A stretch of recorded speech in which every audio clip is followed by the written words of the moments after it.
en serio.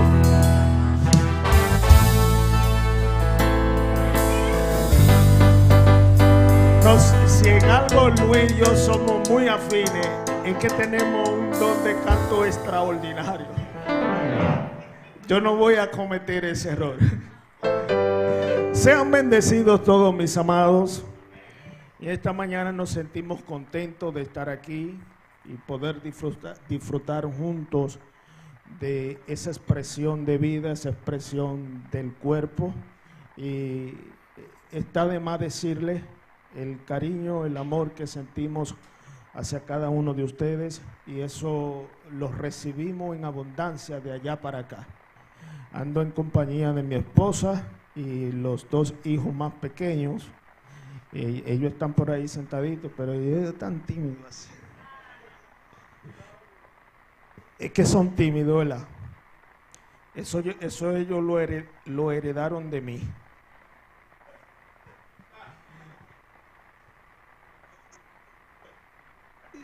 Yo soy tímido, lo que pasa es que yo soy una persona que hace lo que debe hacer cuando tiene que hacerlo.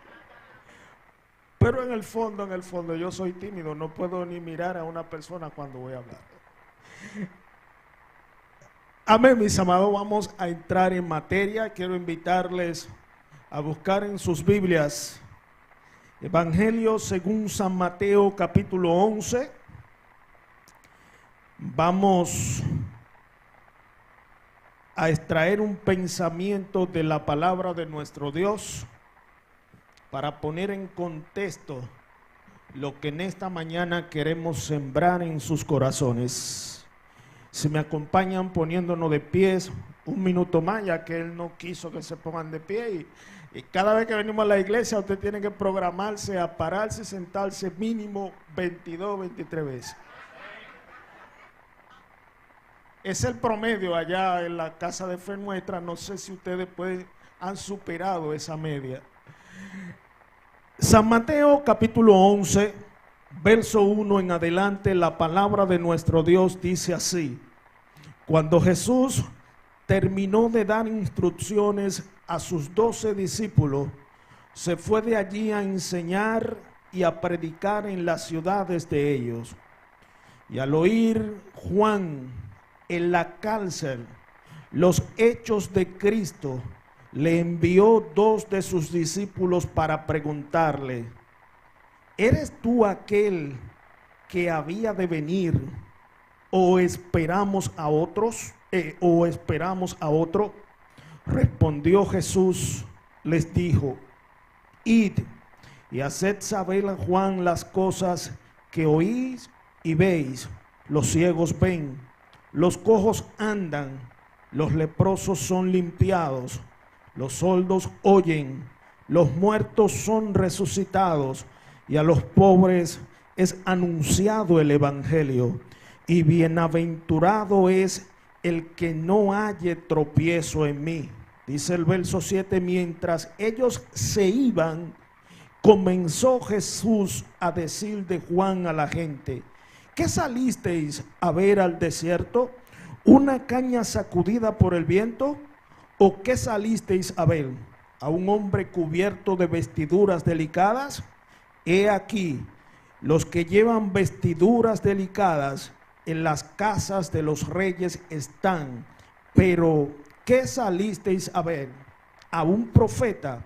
Sí, os digo, y más que un profeta, porque este es de quien está escrito: he aquí yo envío mi mensajero delante de tu faz, el cual preparará tu camino delante de ti. De cierto os digo, entre los que nacen de mujer, no se ha levantado otro mayor que Juan el Bautista, pero el más pequeño en el reino de los cielos es mayor que él. Cierre un momentito sus ojos. Padre, en el precioso nombre de Jesús, estamos agradecidos por tu palabra, agradecidos por esta oportunidad que tú nos brindas de poder estar reunidos en tu casa, como tu cuerpo, como tu casa, como tu templo. Señor, trae impartición de vida por medio de tu palabra. que tu palabra afirme nuestra existencia en esta mañana, que salgamos de este lugar afirmados y convencidos de lo que tu palabra dice que somos, que tenemos y podemos en ti, Señor. Mil gracias en Cristo Jesús. Amén y amén. Dele un aplauso fuerte al Señor.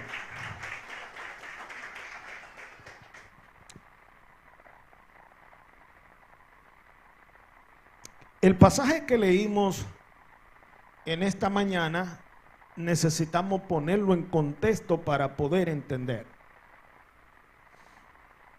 El capítulo 10 enseña que Jesús comienza a predicarle a una multitud y empieza a decirle las siguientes palabras: porque el Hijo del Hombre no ha venido a traer paz a la tierra, sino que ha venido a traer espada.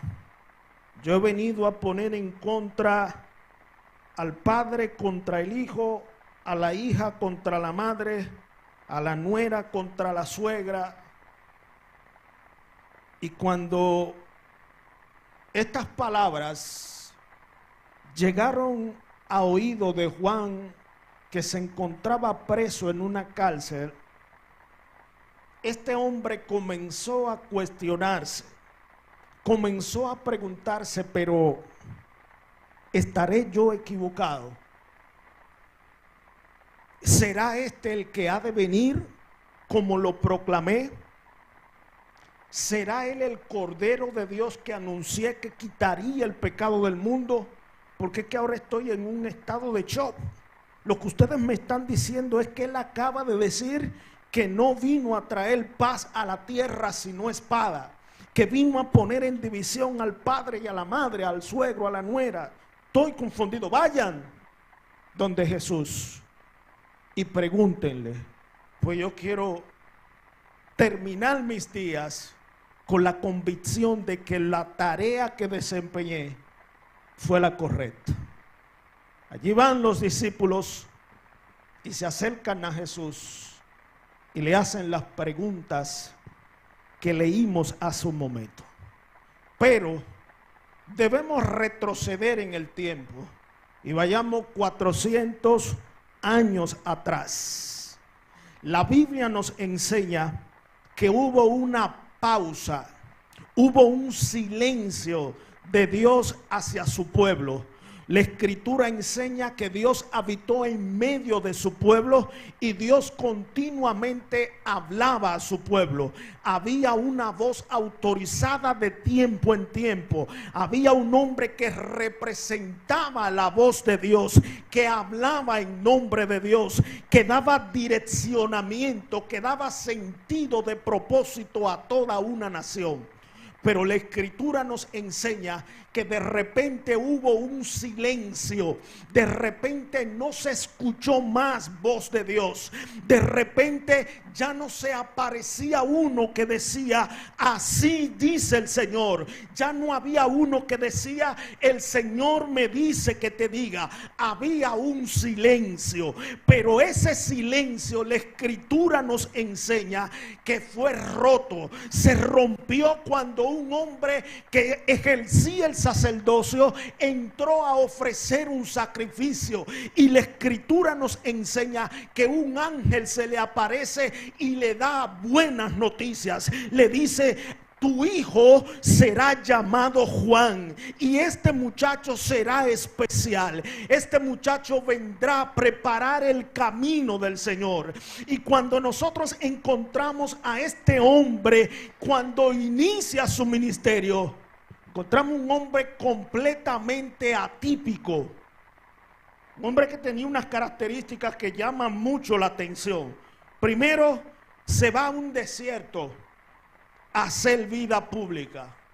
Un desierto es un lugar donde no hay ningún tipo de sustento. Durante el día un calor asfixiante, durante la noche un frío que puede perecer una persona. Pero este hombre se va allí. Sus alimentos no eran los manjares de los reyes. Su alimento era miel y langosta silvestre. no gozaba de la aprobación del público, no gozaba de la aprobación de la gente. El sistema religioso, las autoridades religiosas del momento continuamente le enfrentaban y le cuestionaban: dinos quién eres. Eres Elías, eres el profeta, eres el Mesías. ¿Quién eres? No tiene confundido. ¿Quién es este hombre que está llamando al pueblo y con un mensaje tan peculiar?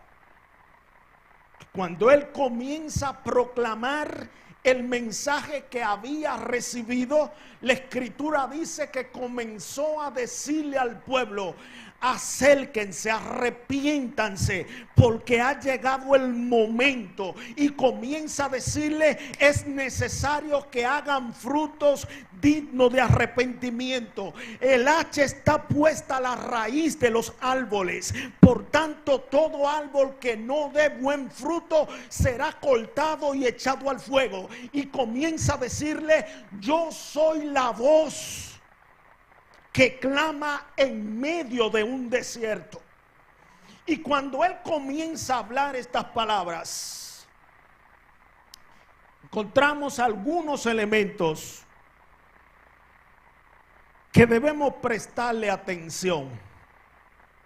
Y es el hecho de que la identidad de este hombre no estaba construida ni por la forma en cómo vestía, porque vestía con una ropa totalmente atípica. No era por los manjares que podía disfrutar, porque lo que comía era miel silvestre y langosta del desierto. Su identidad no se construyó en proporción al aplauso que podía recibir de la gente, porque de hecho tuvo que aislarse de la comunidad. No, este hombre recibió su identidad, la convicción que tenía de quién era, la recibe por revelación. Yo soy la voz que clama en medio de un desierto. Yo no soy el Mesías, yo no soy Elías, yo no soy el profeta. No confundan, no traten de meterme dentro de un cajón en el que yo no quepo. Yo no soy lo que ustedes piensan que yo soy. Yo soy una voz. Yo soy la voz que clama en medio de un desierto. Y mi mensaje es claro, mi intención es clara. La misión que he recibido del Padre es preparar el camino, enderezar la senda. ¿Para qué? Para que cuando venga el enviado, él pueda entrar victoriosamente. Decía: el que viene detrás de mí, yo no soy digno ni de desatar la correa de sus calzados. O sea, yo estoy claro. Yo sé cuál es el trabajo que he recibido. Yo sé cuál es la misión que tengo. Y esto es un contraste, mis amados, porque la sociedad en la que nosotros vivimos hoy es una sociedad donde depende mucho de la aprobación de los demás. Es una sociedad enfermiza, es una sociedad débil de carácter, es una sociedad que cuando usted mira cómo está constituida la estructura de sus pensamientos, se dará cuenta que hay vicios profundos. ¿Por qué? Porque dependemos del aplauso de los demás, somos el resultado de lo que vestimos, de lo que comemos, del auto en el que andamos o del apellido que portamos. Si una persona no tiene estos elementos sobre su existencia, muchas veces camina con la cabeza hacia abajo, porque el sistema le ha enseñado que usted es lo que usted tiene, usted vale lo que usted tiene. Si usted no tiene nada, usted no vale nada. Si usted no pertenece a un apellido de renombre de esta nación, usted no tiene identidad. Y si usted, mi amado, no anda bien vestido, o si usted no se pone un traje que cuando digan, wow, sí, qué hermoso. Si usted no tiene esos elementos, muchas veces usted pasa desapercibido en los entornos donde usted se mueve. Lo peor de todo esto es que eso no describe el sistema del mundo donde vivimos. Eso muchas veces describe a muchos hijos de Dios que lidian con una identidad no definida. Hijos de Dios que necesitan de la aprobación de los demás, que necesitan el aplauso, que necesitan el like. ¿Para qué? Para sentir un sentido de satisfacción profunda. ¿Por qué? Porque hay vicios profundos en su identidad. Una identidad distorsionada va a impactar todo lo que somos, todo lo que hacemos. Una persona con una identidad distorsionada tendrá dificultades para vincularse con los demás. Sus relaciones estarán entorpecidas. Una persona con problemas de esta naturaleza no tomará decisiones sabias. Tendrá situaciones de carácter económico. ¿Por qué? Porque no tendrá la habilidad de establecer vínculos, de hacer negocio. ¿Por qué? Porque su mirada siempre estará hacia abajo. Y lo que voy a decirle, lo voy a hacer con intención. Nosotros diariamente salimos a enfrentar a un mundo que es voraz, un mundo que es despiadado, un mundo que pretende aplastar y absorber toda la esencia de Dios en usted. Y si usted no tiene una identidad bien definida, si usted enfrenta el mundo desde la plataforma del temor, si muchos de nosotros no tenemos la capacidad ni siquiera de poder mirar a los ojos a una persona que llamamos jefe, porque inmediatamente entramos en miedo y entramos en temor, no podemos articular las palabras, no podemos defender nuestras ideas, no podemos defender nuestros criterios. ¿Por qué? Porque el temor nos domina, porque no estamos convencidos de lo que somos, no estamos convencidos de lo que tenemos y no estamos convencidos de lo que podemos hacer como hijos de Dios. Hace un momento se cantaba: ya no soy un esclavo del temor, yo soy hijo de Dios. Pero eso no debe ser un canto, eso debe ser una realidad de vida. Que el temor no determine tu existencia, que el temor no neutralice la capacidad que tiene de establecer vínculos, de establecer relaciones, de concretar negocios. ¿Por qué? Porque muchas veces perdemos buenas oportunidades por causa del temor. Le decía esta semana a alguien: hay oportunidades que se van a presentar una sola vez en nuestras vidas. Pasarán frente a nuestros ojos. Y si no tenemos la sagacidad de poder identificarla, pasarán y nunca más tendremos la oportunidad de una segunda oportunidad como esa. Entonces, yo quiero que vayamos a las Escrituras y veamos el momento en que el hombre fue creado.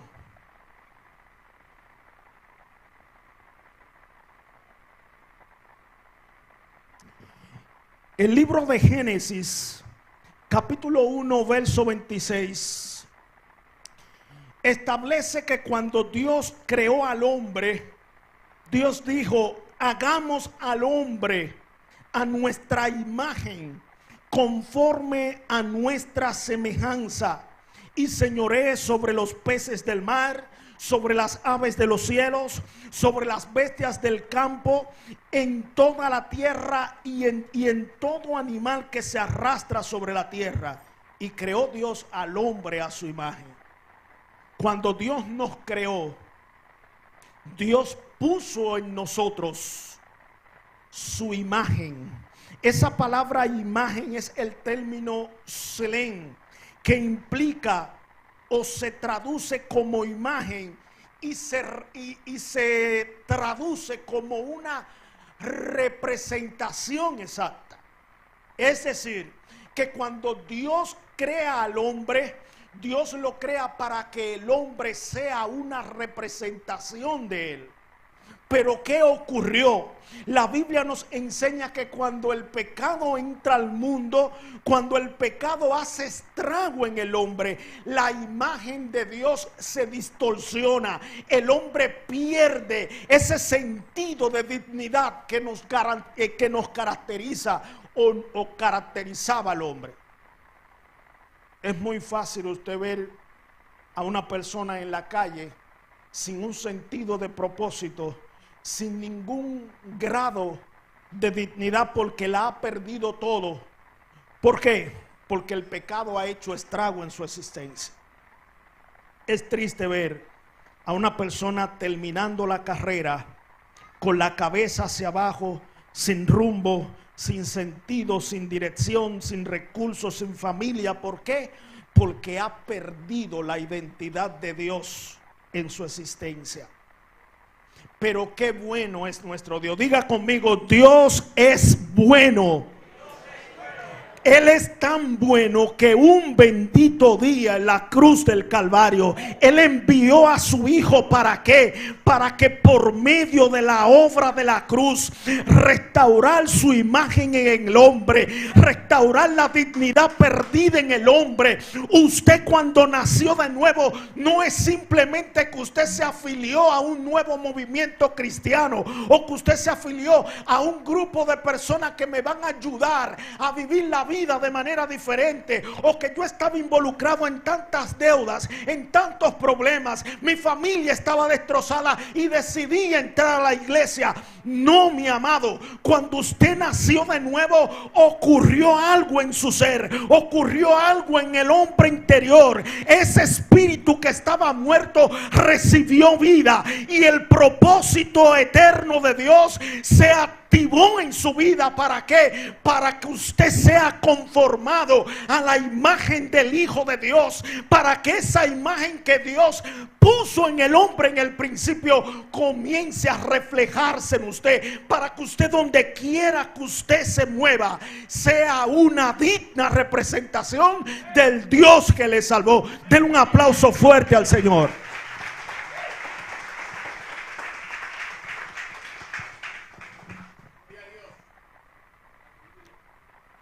La obra consumada hizo posible la restauración de su identidad en nosotros. Y eso tiene que estar bien claro en la profundidad de nuestro ser.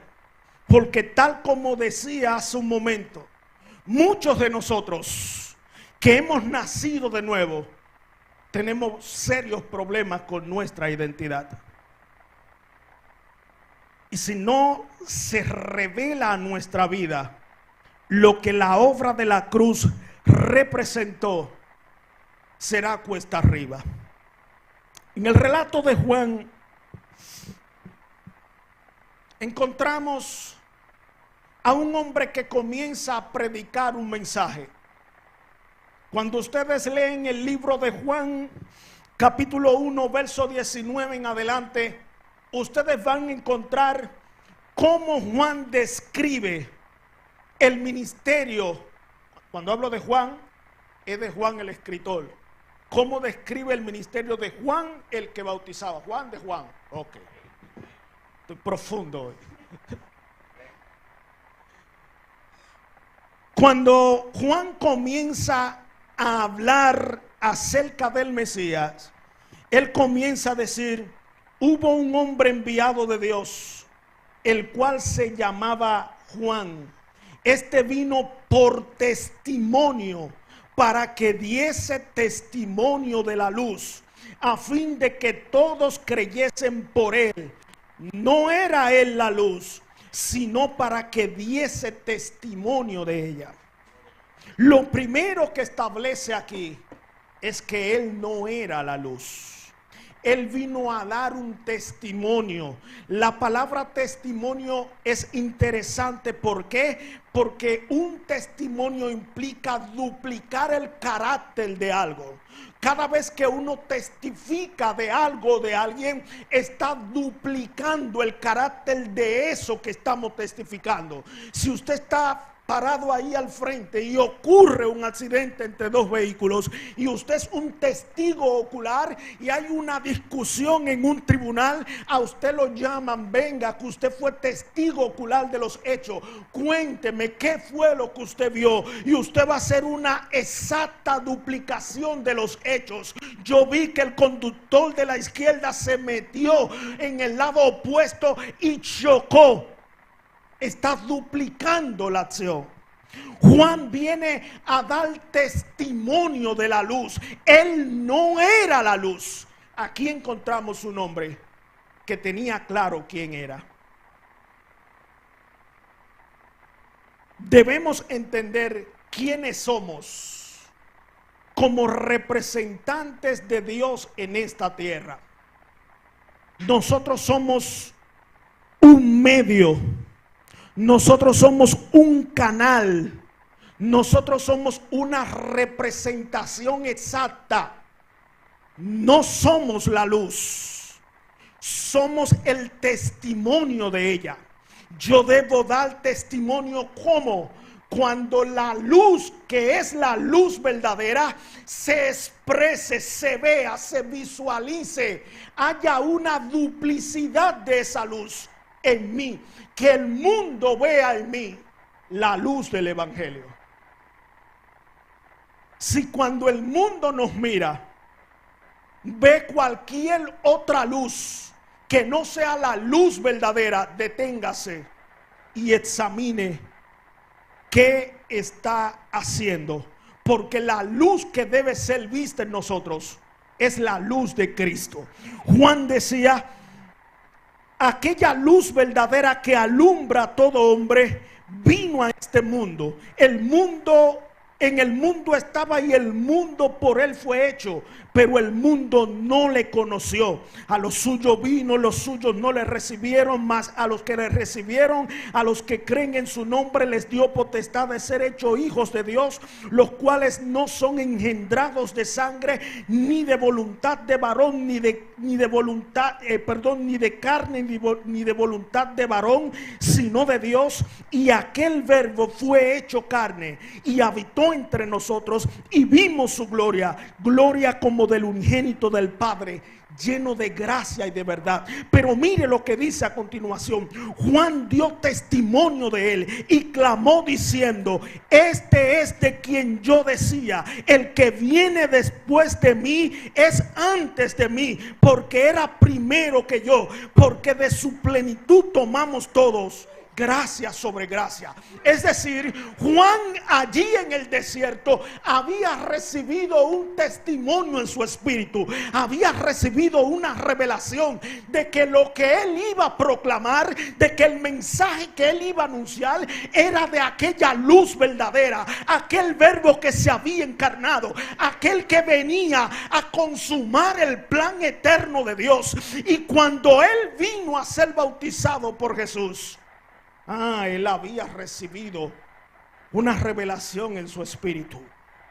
A quien tú veas que el espíritu repose sobre él, ese es el indicado. Y dice la escritura que cuando Jesús se acercaba, Juan extiende sus brazos y dice: he aquí el Cordero de Dios que quita el pecado del mundo.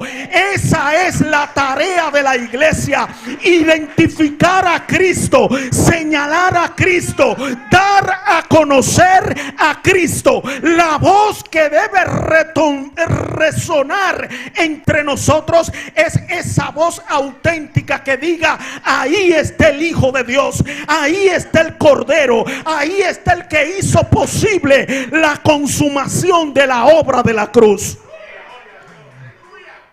Pero mire un elemento interesante en el verso 19. Aquí comienzan los conflictos de Juan. Cuando él empieza a dar testimonio de la luz, dice que cuando los judíos enviaron de Jerusalén sacerdotes y levitas para que le preguntasen: ¿tú quién eres? Dime, ponme claro, ¿quién eres? ¿Eres Elías? Porque ellos tenían la noción de que Elías volvería. ¿Eres tú Elías? Yo no soy Elías. Confesó y no negó, sino confesó: yo no soy el Cristo. ¿Eres el? No soy el Cristo. ¿Eres el profeta? No soy el profeta. Imagínense este escenario. Hay un grupo de hombres enviados. Vayan y pregúntenle, por favor, quién es. Ellos lo cuestionan, le preguntan: ¿será el Mesías? No, él dijo que no es el Mesías. ¿Será? No. Oye, entonces dinos quién eres, para que demos respuesta a quien nos ha enviado.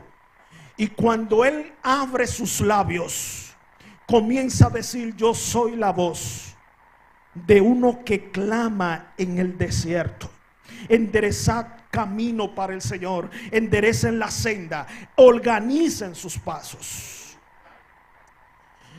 Este es el punto de partida. Pero si nosotros miramos una línea del tiempo de Juan, Juan nace fruto de aquel anuncio hecho por el ángel. Juan se va al desierto, años más tarde comienza a bautizar, luego bautiza a Jesús, luego que bautiza a Jesús y lo identifica como el Cordero de Dios, dice la Escritura que había un choque entre su mensaje, su esencia, lo que él era, y lo que el sistema político y religioso representaban. La Escritura dice que tuvo un conflicto. Ese conflicto lo lleva a la cárcel. Pero hubo algo interesante que él expresó. Este hombre estaba tan claro de quién era, que él dijo: es necesario que yo mengüe para que él crezca. Yo sé cuál es mi misión de vida. Yo sé a qué vine. Yo sé que se acercan los días de partir de esta tierra, y es necesario que toda esa presencia que he tenido en este entorno comience a menguar. Comience a menguar. ¿Para qué? Para que Él sea visto.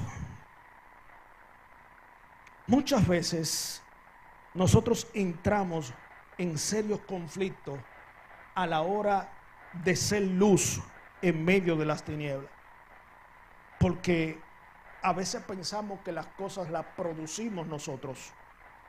A veces pensamos que el cambio en la gente lo produce el ungido, o que el milagro que ocurrió porque el ungido está presente, o que la palabra que trazamos fue tan poderosa porque el ungido está presente. Y debemos tener muy claro que nunca se ha tratado de usted, nunca se ha tratado de mí. Juan estuvo claro: no se trata de mí, es necesario que yo mengüe y que Él crezca. Es necesario que nosotros seamos absorbidos por la expresión de vida del Hijo de Dios en nosotros.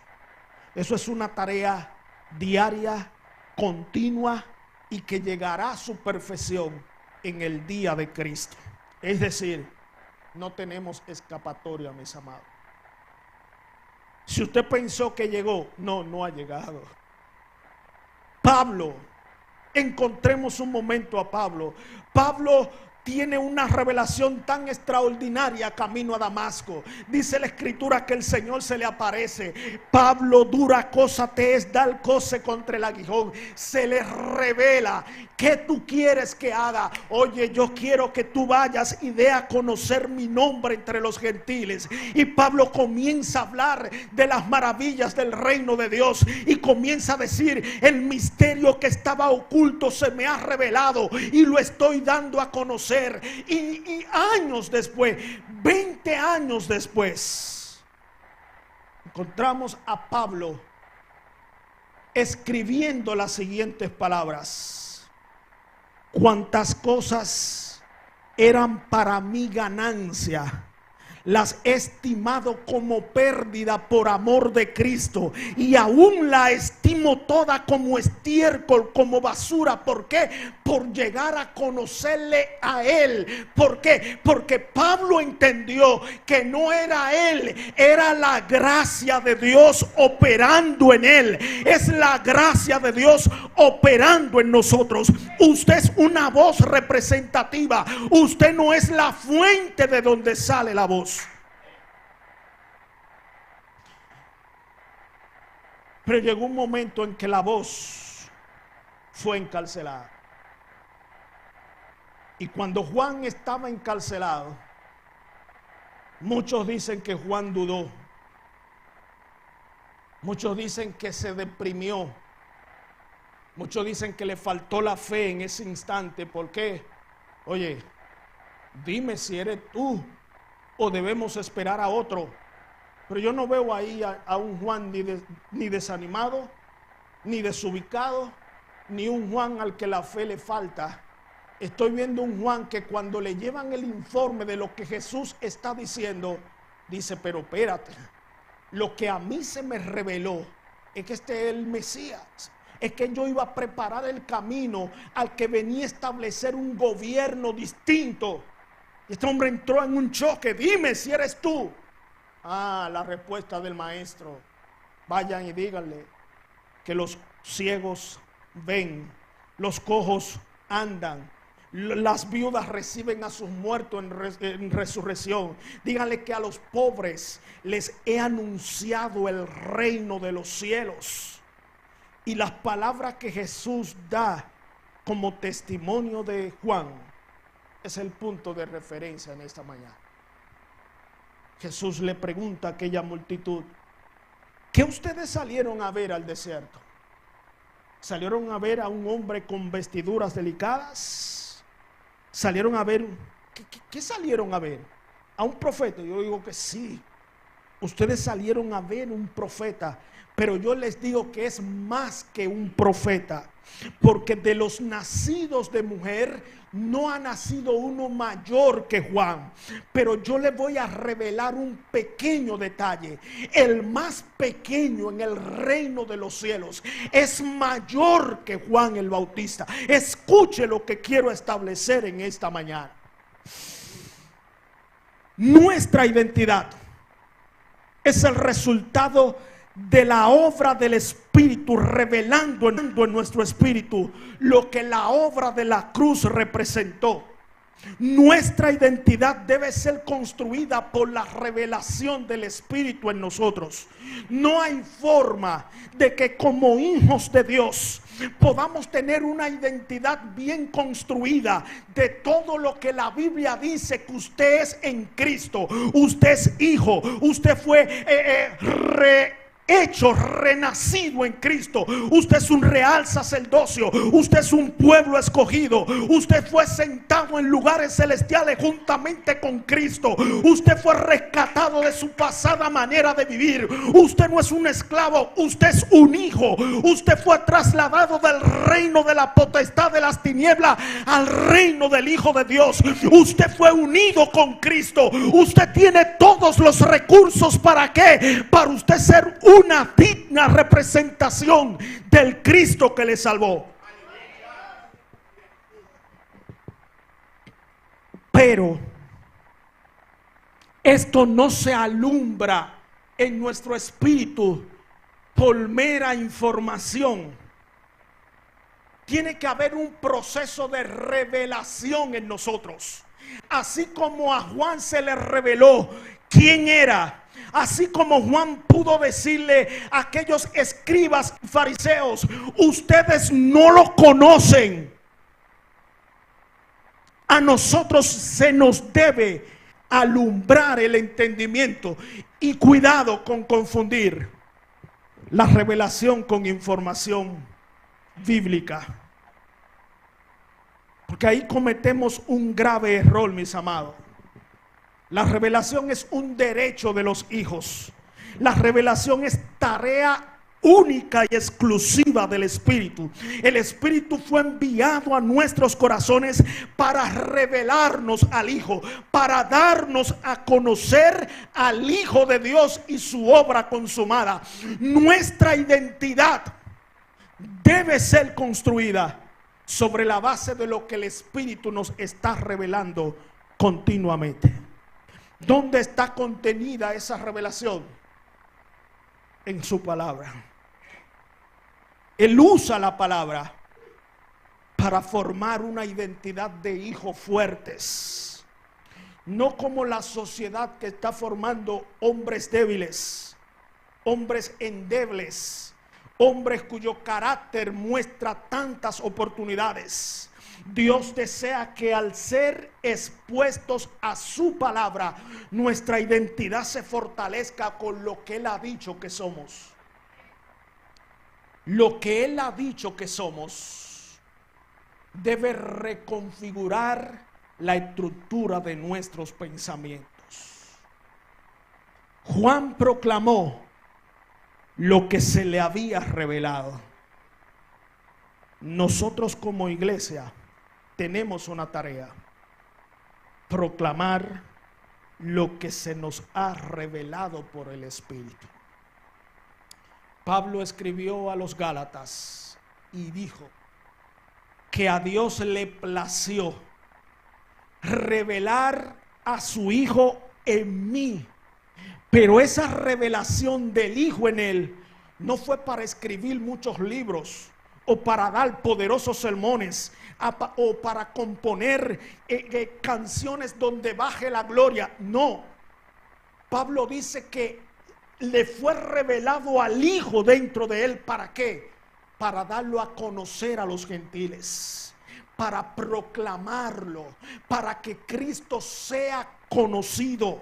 Escúcheme, amado hermano, Dios quiere revelar nuestra identidad, pero la revelación de esa identidad debe ser la base fundamental del mensaje que proclamamos. Usted no está llamado a inventarse el mensaje que debe anunciar. Como Juan no se lo inventó, como Juan no creó el mensaje que proclamó, la iglesia no está llamada a hacerlo. La iglesia está llamada a proclamar al Cristo que se le ha revelado. La revelación, y ese término revelación llama mucho la atención. Es el término apocalipsis, que implica quitar el velo, descubrir lo oculto. Escuche, no es, ¿cómo le digo esto para que nos quede claro? Nosotros tenemos una tarea de formar a los santos. Tenemos una tarea de instruir a la gente. Tenemos una tarea de sentar a la gente y formarlo en las Escrituras. Y eso está bien, porque es parte de nuestro llamado. La Escritura enseña que las distintas gracias fueron constituidas ¿para qué? Para equipar a los santos, para perfeccionar a los santos en la tarea, en la labor del ministerio. En eso estamos claros, que Él constituyó maestros, apóstoles, pastores, evangelistas, apóstoles, para eso, para formar. Pero ojo, nosotros somos un canal. Yo no puedo enseñarle con mis palabras lo que solo el Espíritu puede revelar en su espíritu. Yo puedo esforzarme por explicárselo, por pintarle un cuadro, como yo decía en mis años de juventud, pintarle un cuadro. Yo puedo hacer mi mejor esfuerzo. Usted puede estar ahí sentado escuchando la palabra, pero si el Espíritu no toma mi voz y en medio de mi voz les hace escuchar su voz, habré perdido 45 minutos de mi tiempo. Esto es una tarea exclusiva del Espíritu. El Espíritu tiene que quitar el velo, tiene que descubrir lo oculto. Tiene que haber ese aparecer, ese fanero de Dios, que se aparezca en nuestro espíritu, que alumbre nuestro entendimiento, que podamos ver más allá de lo que el texto dice. El salmista David decía en el Salmo 119: correré detrás del espíritu de tus testimonios, de lo que hay detrás de las palabras. No son simples palabras, es el Espíritu que inspira, es el Espíritu que revela lo que hay oculto detrás de las palabras. Por eso muchas veces usted lee un texto cientos de veces y llega un momento en que se le abre el entendimiento y usted dice: pero nunca había visto eso ahí. Es que en ese momento el aparecer de Dios se ha hecho vida en usted. En ese momento el Espíritu ha usado esa palabra para alumbrar su entendimiento. Y nosotros tenemos que anhelar, tenemos que procurar ser intencionales con que eso ocurra continuamente, estar dispuesto a que la obra del Espíritu se lleve a cabo. Mire más.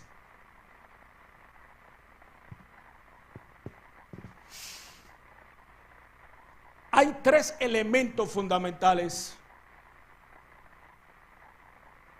que produce la revelación en la vida de los hijos. Primero, la revelación, como acabamos de decir, alumbra el entendimiento. Pablo ora en el libro de Efesios capítulo 1, verso 17 al 18, para que el Dios de nuestro Señor Jesucristo, el Padre de gloria, os dé espíritu de sabiduría y de revelación en el conocimiento de Él, alumbrando los ojos de vuestro entendimiento, para que sepáis cuál es la esperanza a la que Él os ha llamado y cuáles las riquezas de la gloria de su herencia en nosotros. Eso es una tarea del Espíritu. Esto no es que yo pueda tener un intelecto bien desarrollado. Esto no es que yo tenga mucha información graficada y almacenada. No se trata de eso. Si se tratara de eso, muchos de nosotros no calificaríamos para el reino de Dios. Y lo que la Escritura dice es que por torpe que seamos, no nos vamos a extraviar. Y que la intención de Él es que todos le conozcan, no que un grupo, todos le conozcan, porque es una acción del Espíritu. Número 2, la revelación activa la identidad en una persona. Dice la Escritura en 1 Corintios capítulo 15, verso 10: pero por la gracia de Dios soy lo que soy, y su gracia no ha sido en vano para conmigo. Antes he trabajado más que todos ellos, pero no yo, sino la gracia de Dios conmigo. Aquí hay un hombre que la gracia se alumbró en él. Y digo, espérate, que lo que yo he hecho no es el resultado de mi esfuerzo, no es el resultado de que he recorrido todo el mundo existente con la proclamación y la predicación del evangelio. No es que he escrito más que todos los demás apóstoles. No, no, no. Es la gracia de Dios expresada y manifestada en mi vida. Es Cristo revelándose por medio de mí. La revelación produce ese nivel de identidad. Cuando la identidad está firmada por la revelación, es imposible que seamos movidos por cualquier viento del sistema de este mundo irredento. Este sistema ha puesto sus ojos sobre la iglesia, sobre todo lo que anuncia a Cristo, sobre todo lo que representa a Cristo, y procura descalificarlo y aplastarlo. Pero debemos, mis amados, fundamentar nuestra realidad sobre la base de lo que el Espíritu ha revelado a nuestro espíritu. Y número 3, la revelación produce en nosotros convicciones profundas. Lo único que hará que una persona ame proclamar la verdad del evangelio, lo único que hará que una persona se entregue a la causa eterna, no será el esfuerzo que hagamos desde aquí, aunque es buena la tarea.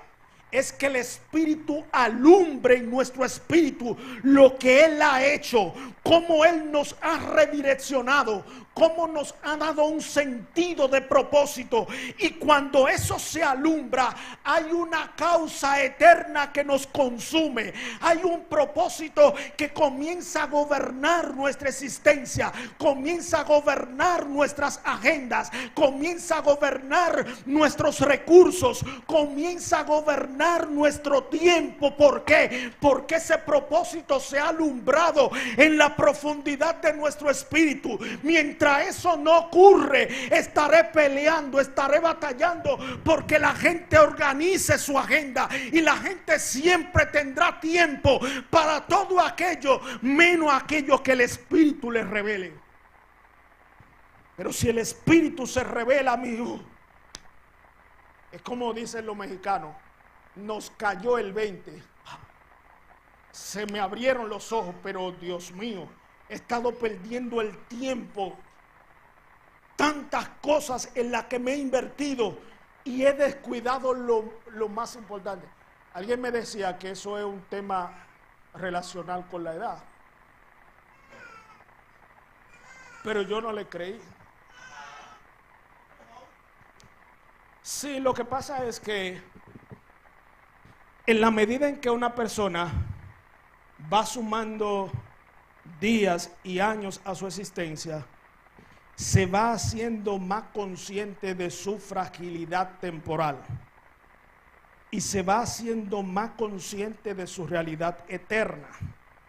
Y muchas veces esperamos que nuestras fuerzas estén reducidas.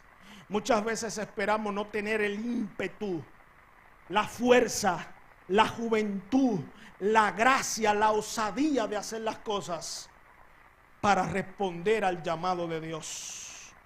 Y queremos ir a Dios cuando ya no hay fuerza para hacerlo. Queremos ir y hacer la labor de Dios, ir y proclamar el mensaje de Dios cuando ya mi voz no aguanta, cuando ya tengo que vivir adaptado a un conjunto de fármacos porque mis fuerzas, o cuando hace frío como que la rodilla me empieza a doler, o cuando baja o sube la temperatura comienzan los cambios físicos en mi vida. Entonces cuando estamos en esa etapa queremos responder a llamado, pero Dios nos está diciendo: eres hijo. Yo me quiero revelar a ti.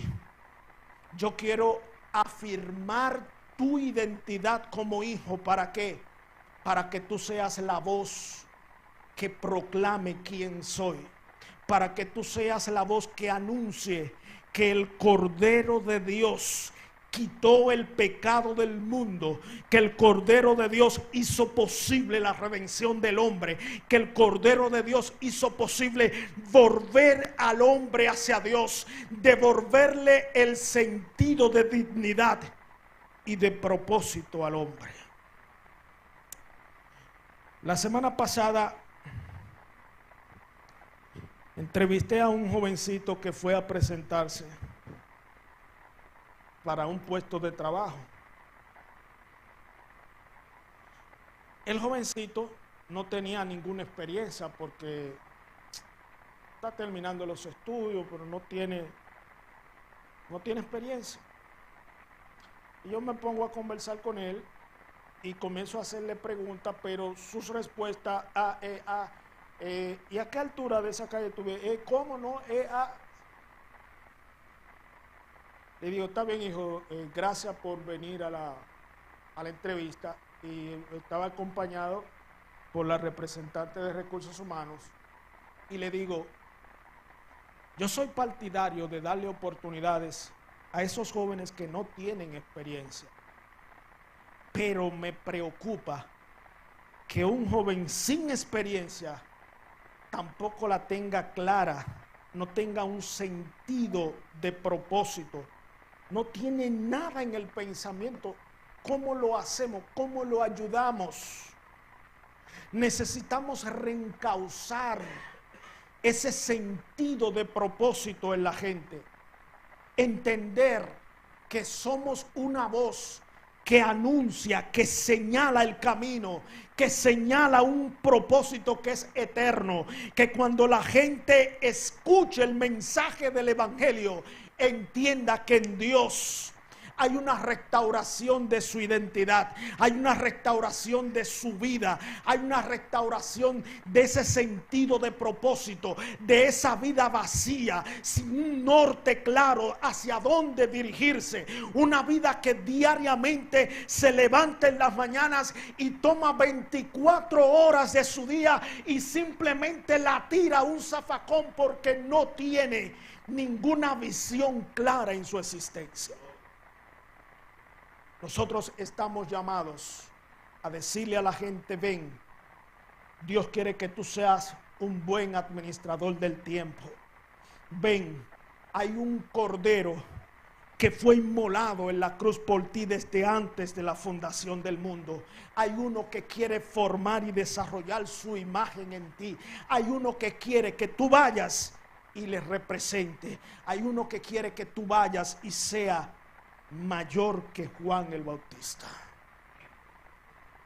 Pero ¿por qué Jesús le dice que el más pequeño en el reino es mayor que Juan el Bautista? Miren, la identidad tiene que ver con varios elementos. Primero, tener claro quién soy, de dónde vengo, hacia dónde voy y para qué estoy en esta tierra. Eso es algo básico para entender identidad. En el caso de Juan, Juan la tenía muy clara. ¿Quién era? Yo soy la voz. ¿De dónde? Yo vine a anunciar y a preparar el camino. ¿Cuál era mi tarea? Proclamarlo a él. Enderezar la senda. La tenía clara. Porque su misión, su propósito estaba asociada con esos elementos, con dar a conocer al Hijo de Dios. Pero en el caso suyo, mi amado, nuestra identidad está más asociada con lo que somos que con lo que hacemos. La identidad de Juan estaba definida con la tarea que había recibido. Ve y prepárale el camino al Señor. Y él se sentía realizado y satisfecho porque estaba haciendo el rol para el cual había sido diseñado. Pero nosotros, como hijos de Dios, debemos tener claro quiénes somos. Y partiendo de que eso se alumbre en nuestro espíritu, hacemos la labor del ministerio, anunciamos y proclamamos la verdad del evangelio, proclamamos que la luz verdadera ha venido a este mundo y se ha revelado, se ha dado a conocer. Ya yo voy a terminar, no se preocupe. Yo encuentro un ciclo en las Escrituras. Dios se revela, genera una identidad y en proporción a esa identidad comisiona una tarea. Es un ciclo. Se te revela, afirma tu identidad, te envía. Dios nunca nos enviará a desempeñar una tarea que no haya sido antes revelada en nuestro espíritu. Él no opera, no rompe su orden. Hay un riesgo. Voy a terminar aquí. Sí, aquí voy a terminar. Son 7 veces, me dijo Pascual, aquí mismo. Aquí mismo él nos dijo que son 7 veces. Nosotros, mis amados, no somos definidos por lo que hacemos. Somos definidos por aquel a quien reflejamos. Y yo quiero que usted se vaya con estas preguntas. ¿A quién estamos reflejando desde lo que somos? ¿Estamos reflejando a Cristo o estamos reflejando a Adán? ¿Estamos reflejando tinieblas o estamos reflejando la luz verdadera que alumbró este mundo? ¿Estamos reflejando un mundo que nos absorbe o un reino que nos ha sido revelado? ¿Estamos reflejando un egoísmo que nos gobierna o un amor que nos hace sentir compasión por el otro? ¿Estamos reflejando una apariencia a causa asumidas o estamos siendo gobernados por un propósito que ha gobernado nuestra existencia? Yo quiero que usted cierre sus ojos en esta mañana.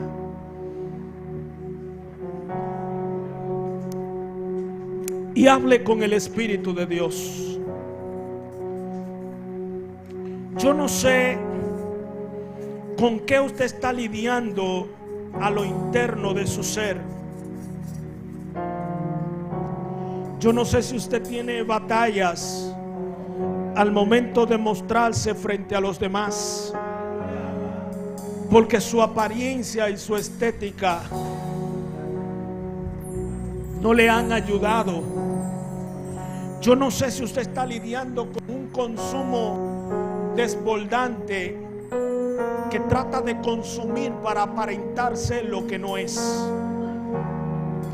Yo no sé si usted está dependiendo de esa aprobación, de que nos aplaudan, de que nos den la palmada, de que nos den afirmación, de que nos den un like por las redes sociales. Yo no sé con lo que usted está lidiando. Yo no sé si usted ha ido corriendo detrás de los logros, detrás de la productividad como excusa para afirmar su identidad. Lo que sí quiero decirle en esta mañana es que hay una voz que en esta mañana ha pronunciado, ha proclamado el mensaje del reino de Dios. Y oramos para que el Espíritu le permita discernir su voz en medio de mi voz. Oramos para que en medio del desierto por lo que usted esté pasando, sin importar las circunstancias, usted pueda alzar su voz con propiedad y decir: yo soy la voz que proclama en medio de un desierto, que proclama que hay un Cristo eterno, que hay un Cristo vivo, que hay un Cristo que sana, que restaura. Oh Señor, en el nombre de Jesús, Padre, gracias por cada uno de mis hermanos que están aquí presentes. Gracias por tu palabra que viene a confrontar. Gracias por la obra de tu Espíritu que viene a revelar y afirmar nuestra identidad. Gracias por el propósito que nos consume. Oh Señor, en el nombre de Jesús, oro para que sean afirmados los corazones. Oro para que tu palabra produzca el fruto en cada uno de tus hijos. Gracias, Señor, gracias. Mil gracias, Señor, gracias. Oh bendito Dios, gracias, Señor, gracias.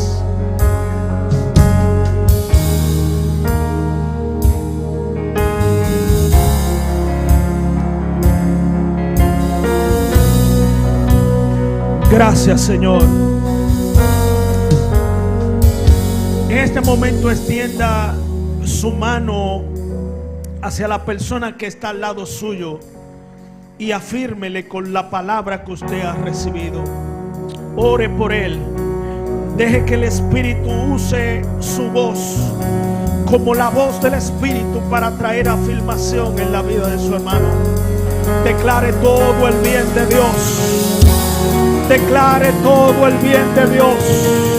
Afirme lo que somos en Cristo. Somos hijos.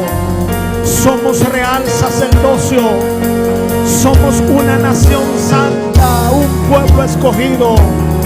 Somos un cuerpo, un templo donde habita su Espíritu. Oh, gracias, Señor, gracias. Mil gracias, Señor, mil gracias. En Cristo Jesús, aleluya. Gracias, Señor. Gracias, Señor. Oh, bendito Dios. Amén, amén, amén, amén. Mis amados, estamos agradecidos de Dios por la oportunidad de compartir con ustedes este tiempo de afirmación. Reciban desde aquí un abrazo fraterno y después un abrazo.